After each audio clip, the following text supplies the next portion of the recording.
Science connects the complexity of life, from the basic building blocks at a microscopic level to massively interacting populations. It guides public policy. It addresses the pressing challenges to human health, habitat, and well-being.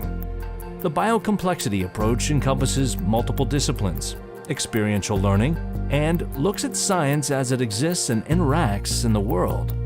Science connects researchers, highlights collaborations, and helps solve issues that face our lives today. Hi everybody, this is Becky Freemall with the BioComplexity Institute of Virginia Tech, and I am with Shiv Kale. He studies the clinically relevant fungi of the respiratory system. He's with the BioComplexity Institute. Shiv, thank you for joining us. Oh, thanks for having me. I'm excited to be here today. And I say us, really? Thanks for joining me. Yeah, I'm happy to be here with you today. A party of one here. Yeah. So I just introduced you as someone who studies clinically relevant fungi of the respiratory system, but kind of give us a breakdown on what that means. Yeah, a bit of a mouthful, right? And if you're sitting in your, freshman year biology classes, you're already hitting the snooze button. But you shouldn't be. You shouldn't be, because it's actually a really exciting area. So each day we're breathing in hundreds, if not thousands, of fungal spores. They're everywhere. They're naturally in the environment.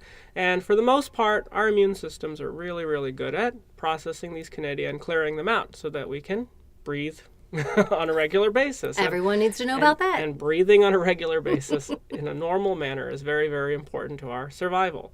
Unfortunately, there's a small demographic, individuals who are immunosuppressed, who can not clear out these fungi as efficaciously or as quickly, and the fungus begins growing invasively inside of their lung tissue. And unfortunately, that can get to a pretty high mortality rate in a pretty rapid manner. So there's a somber tone right there to our discussion, but it's a very important question because this population of individuals is growing throughout the U.S. and throughout the world.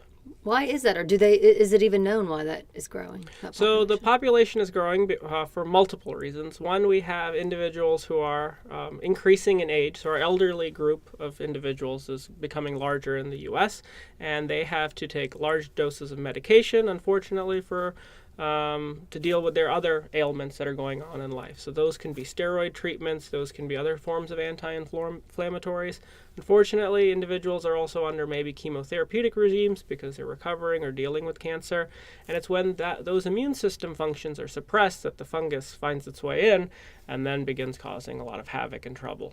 So talk a little bit about this in regards to, we talk about this a lot at the BioComplexity Institute and in science in general, systems biology. Yeah. What is that? So systems biology is actually a wonderful area, an abstraction, and a view of how organismal systems, cell-based systems, even tissue-based, and all the way down to biochemical systems interact with one another.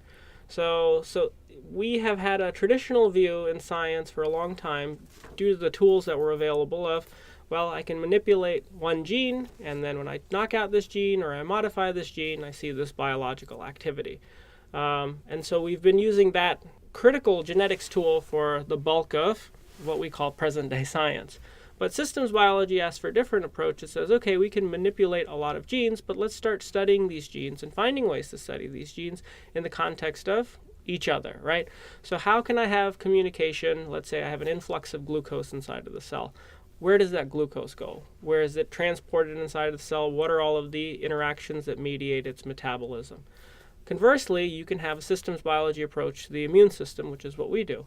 How are the immune cells recruited into the infection sites, right?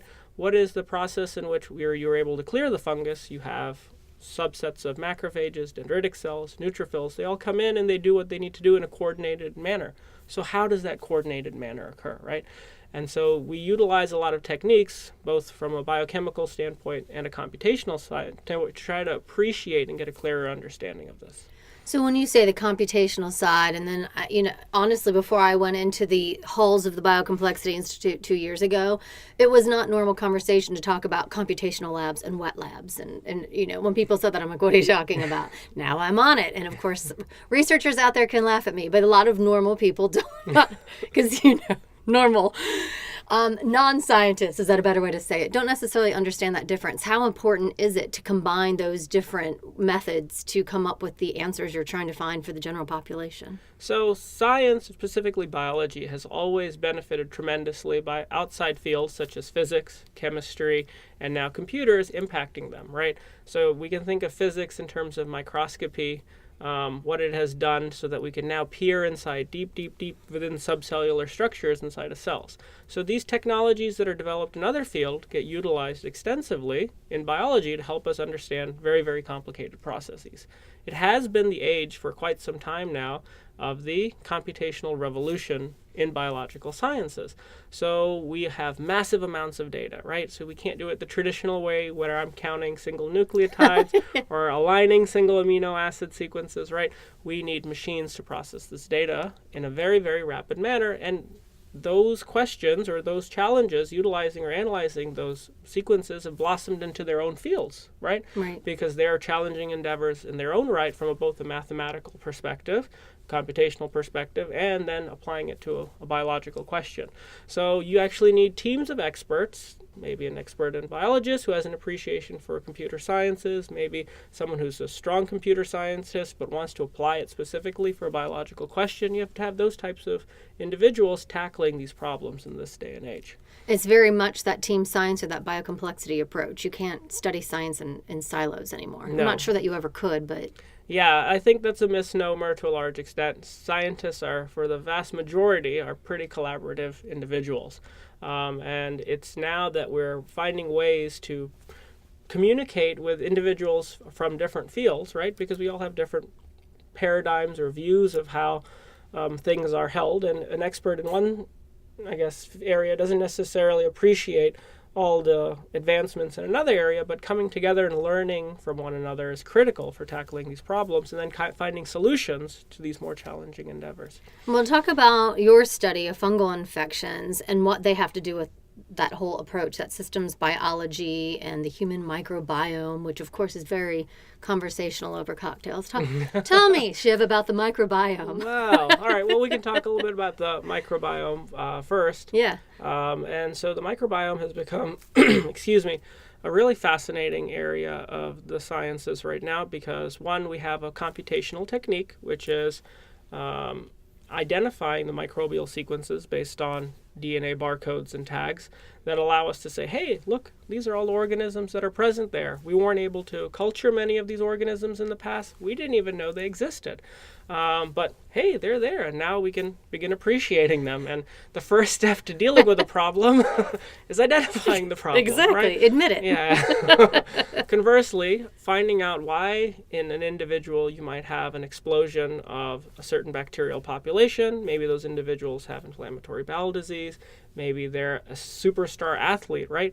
Why do those individuals have certain microbial populations? That's a really important question to be asking because maybe those microbes facilitate that athletic environment, right? Because that individual is only eating certain types of food, or maybe in other cases, unfortunately, because that individual might be in a partially diseased state or a severe disease state, those microbes might be there causing havoc or furthering or exasperating some of those phenotypes. So it's a very, very interesting area to be studied. Now the field has kind of moved more into, well, what is the interplay between the microbiome, right? So we think of disease in terms of, okay, when someone's sick or they have the flu, they're really, really, really sick, right? Mm-hmm. They don't want to go to work. We don't want them at work. Yeah. So my wife kind of tells me I have man colds, and they're the worst. So, it's awesome. we could go down that route, but we'll stop right there. but they get severe, but that's not really the case for most things, you know. So if you're someone who's maybe not exercising enough, or you have a less than ideal or wonderful diet, the microbes that might be in your gut bacteria or your microbial system might not be the ideal ones that you want in place. So you might have low doses of inflammation transpiring, you might have some other issues, and then these things get exasperated over a period of time. And the same is very, very much true with the respiratory system. If you have chronic exposure because maybe you're working in an environment that has a lot of dust particles or even fungus up in the air, you're going to have a different environmental response inside of your lungs than someone else who's, in Switzerland, breathing through the Alpenhorn and saying Ricola or whatever, right? Sponsored by. Exactly. I'm joking. Yeah. But this is becoming a growing problem throughout the world now because you have highly developed nations that, such as China, which are dealing with massive population bursts, especially in urban environments, and the pollution there is starting and has become out of control. Similarly, in India, in Delhi, you have massive amounts of pollution, even small mass particulate. Some of it is being caused, or a substantial amount of it is being caused by the auto industry, but you also have controlled burns in other parts of the country, right? So these environmental contexts, coupled with microbes, right, can really shape and influence our microbial respiratory system. You know, you were talking at the very beginning about the populations this is affecting. For example, you'd mentioned like an aging population. When someone falls sick, excuse me, the first thing they're going to go to the doctor, find out what's wrong. So talk about the connection between what you're doing inside your lab as a researcher and the impact it has on the medical world, and bridging this to eventually helping these people maybe overcome this that might not otherwise have that. So this is a really important question, and our really pie in the sky goal is to develop some form of new antifungals. So the reason we're really pushing this is because there's 4 classes of antifungals that are currently available. This is really in a small percentage if you think of the 12 that are available for bacteria. So we have a limited arsenal to work with in the medical mycology community. And the even more surprising endeavor, and this has been going on for the last 5 years, is the discovery that many of these antifungals are also being utilized agriculturally. So the same things that we are saving in our reservoir or stock to save a person's life, we're deploying it on a regular basis in agriculture and then selecting for the resistant microbes inside of those fields, right? Mm-hmm. So it's quite alarming, and it actually took some fantastic epidemiological work from a few European scientific groups as well as a few scientists in the US to realize this, right? So what we really need are new classes of antifungals.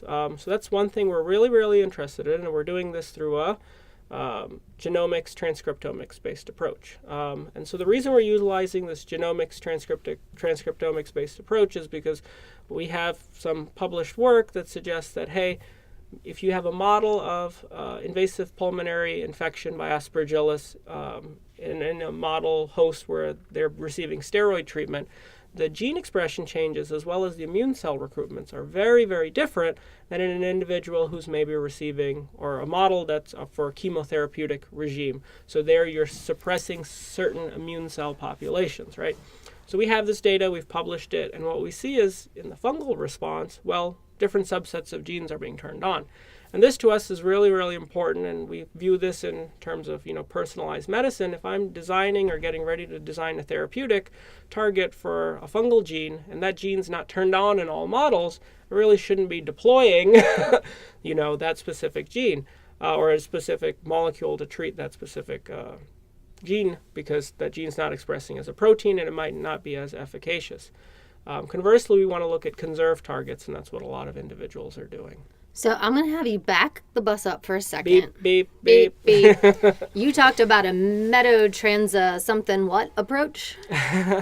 So what we is do, that? We do a genomics and transcriptomics approach. We were, in our specific area, we were really able to do a large RNA-seq study. So we look at the genes that are being expressed both inside of the host and inside of the fungus during an infection. Okay. And so this is really cool.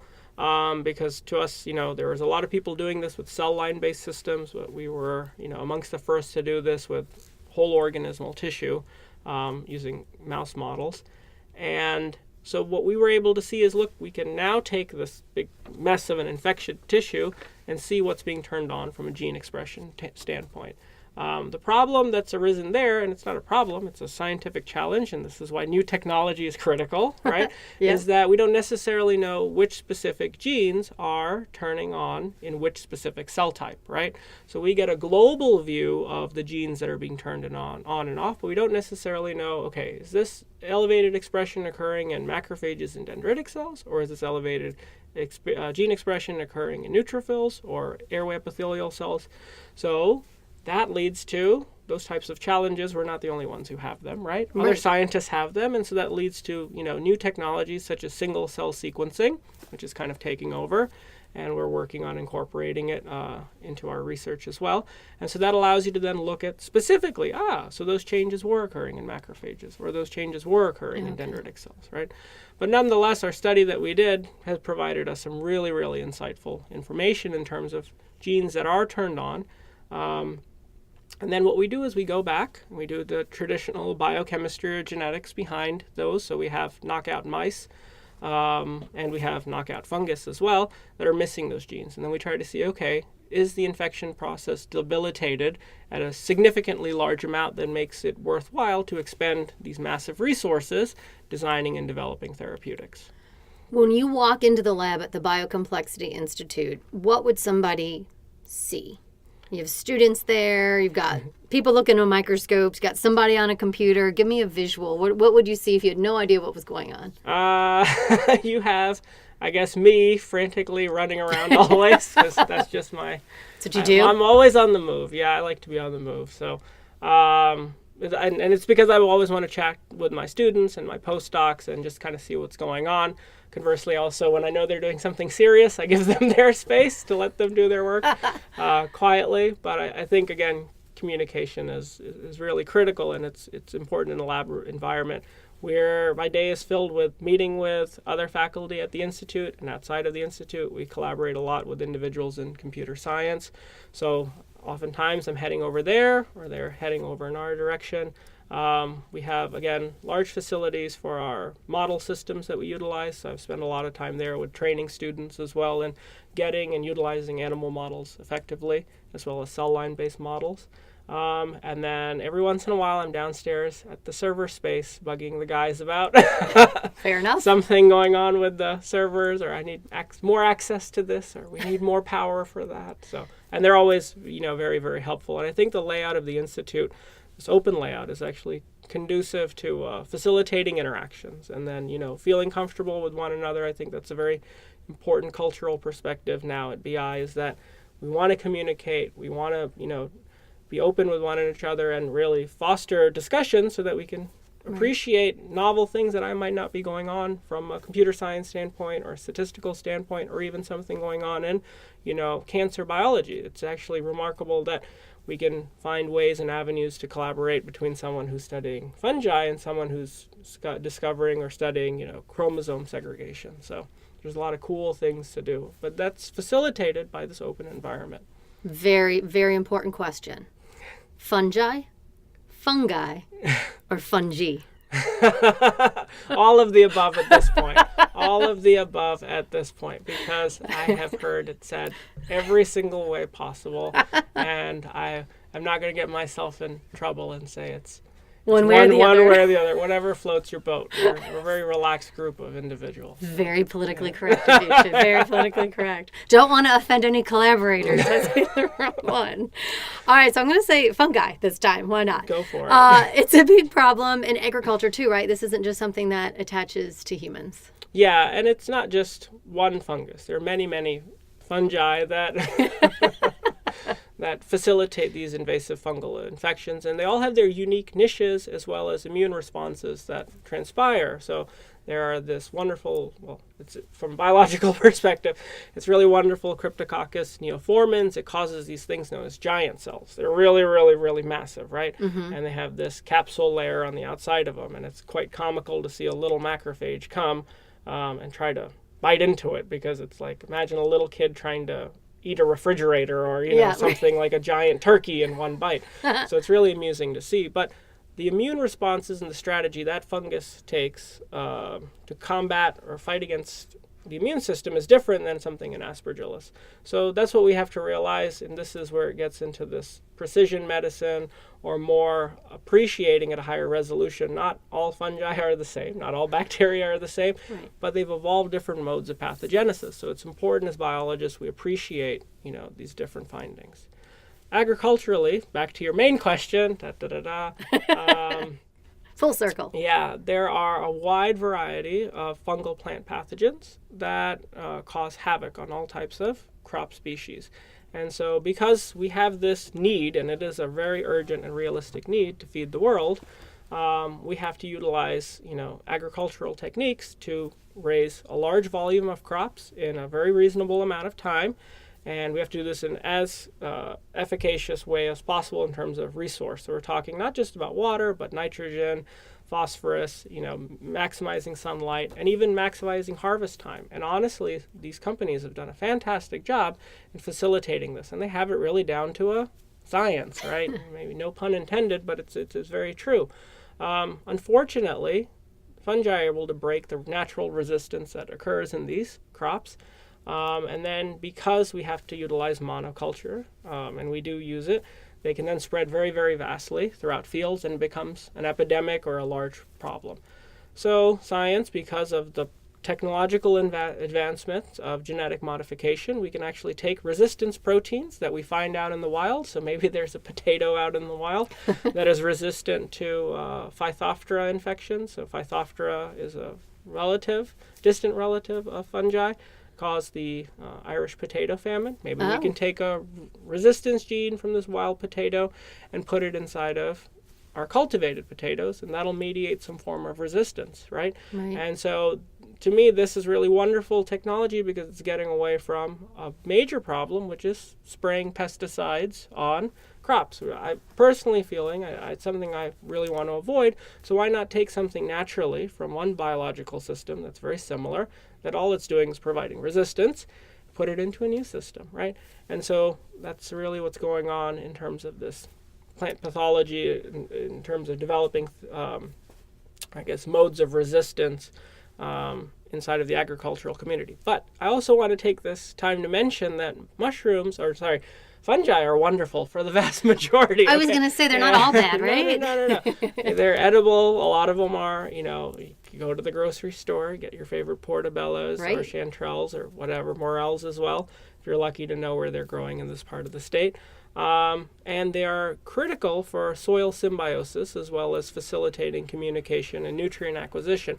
So we, unfortunately, have to focus on the troublemakers, but both from the inside of the human respiratory system, but there are many, many beneficial fungi that mediate symbiosis, so beneficial interactions for the host as well as the fungus.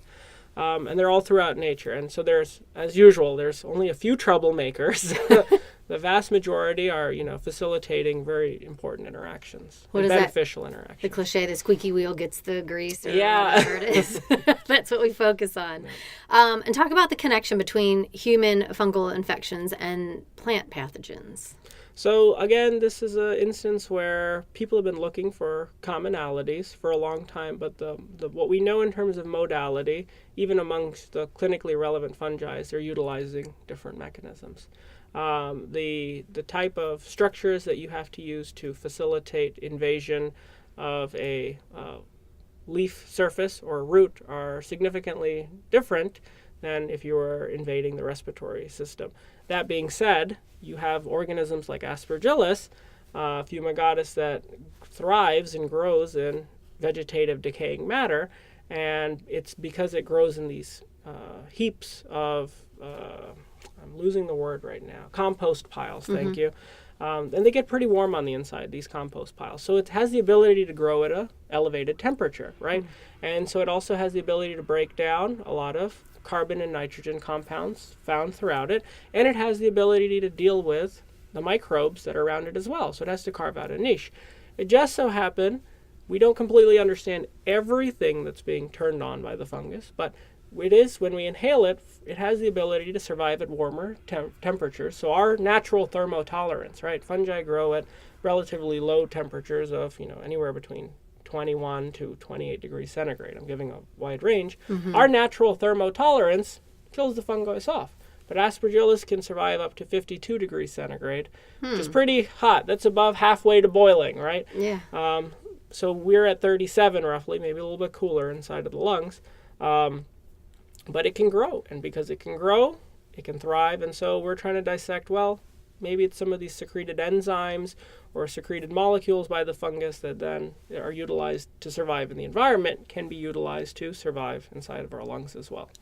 So as a scientist, emerging from, in your early days from college and postdoc and looking at all the things out there that you could study, what was it about fungal infections? What is it about specifically Aspergillus that really catches your attention, that really made you decide this is the path I want to take?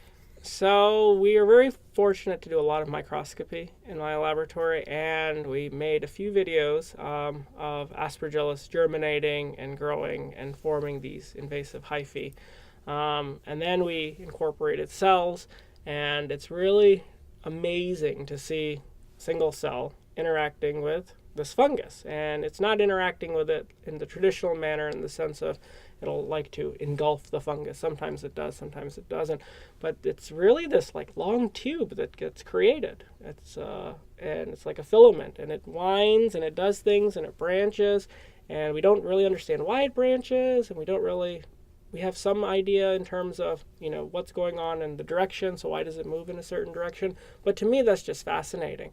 And it was just something that really, really piqued my interest. And conversely, you look through a microscope, and someone who's a bacteriologist would be like, we see tuberculosis getting engulfed by macrophages, but it prevents the acidification or the degradation of these vesicles inside of the macrophages. And then you can actually see the tuberculosis literally dancing around inside. That's what it looks like in a microscope.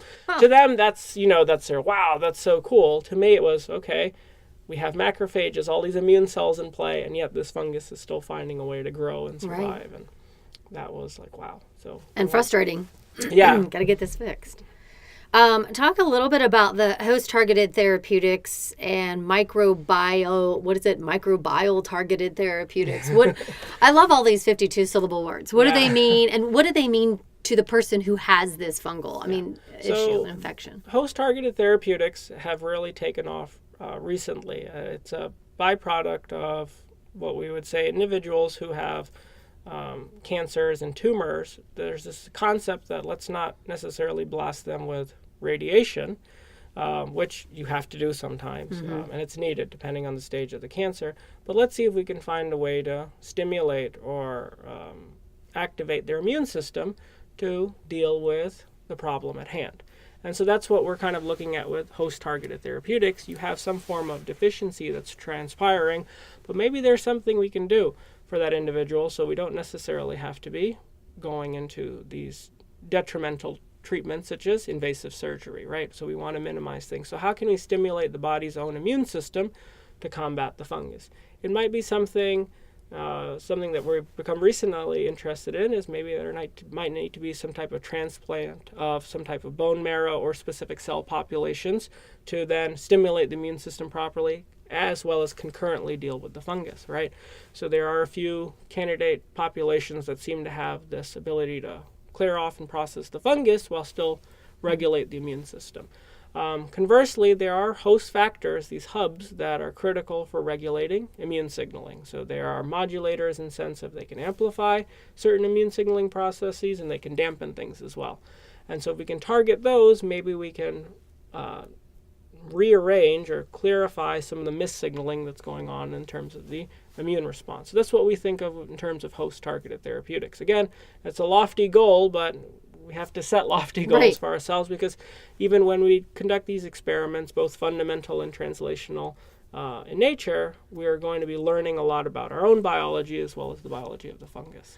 We had sat in this very studio not too long ago with another biocomplexity researcher, Carla Finkelstein. We talked to her about her work on circadian rhythm and cancer, and I thought it was interesting when you talk about fungal infections and the issues that come along with it, that cancer and suppressed immune systems are an issue. Do your labs cross over ever? I mean, they seem so very, very different, but yet you use the word cancer in your conversation. So I think all these different people in our hallways have crossover somewhere, even if it's minimal. Yes, and I always love chatting with Carla. She's got a lively personality, and she's full of great ideas. And yes, we try to facilitate interactions, and collaborations when we can. And this is the reality of how complex the problems are in this day and age. You have cancer biologists trying to understand primarily what's going on in terms of the development of the cancer, the spread of the cancer. And then you have individuals such as myself that see a byproduct of maybe cancer and the treatment of cancer, and it leads to unfortunate other secondary maladies that can be incredibly life-threatening and often are the resultant reason for the mortality. So, Shiv Kale, thank you so much. Oh, thanks for having me. Your research is amazing. It connects in so many different ways to like you said, so many different research topics, such as cancer, the aging population, the medical community, et cetera, et cetera, et cetera. The collaborations could go on and on. We may have to have another conversation at some point because we definitely want to follow up on this. Shiv Kale with the BioComplexity Institute of Virginia Tech. Becky Fremel here. Great conversation. Thank you so much. Thank you, Becky. Sharing knowledge accelerates discovery. To learn about other transdisciplinary collaborations, go to bi.vt.edu. The BioComplexity Institute of Virginia Tech revolutionizes information biology, personalizes healthcare, and develops new tools to accelerate the pace of scientific discovery.